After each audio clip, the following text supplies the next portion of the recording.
Major winter storm that slammed the southeast of the country and parts of Canada on Sunday has continued to deliver freezing rain and snow across the region.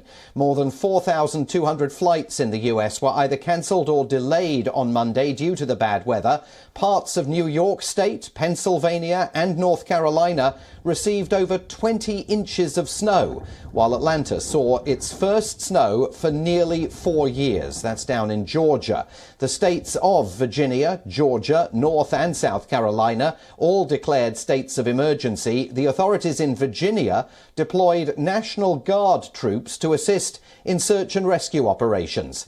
Highway patrols have also reported a number of road accidents in the region. Meanwhile, traffic was jammed in Toronto in Canada, where the snowstorm brought visibility to near zero. Subway lines were shut. Dozens of motorists were left stranded on the highways. The winter storm is expected to dump 2 feet of snow in some areas. This is the latest in a series of extreme weather events that have hit the United States. Earlier this month, of course, a major storm left some parts of Virginia and New York under 6 to 8 inches of snow, and there is more coming, we're told by the weather forecasters on Thursday.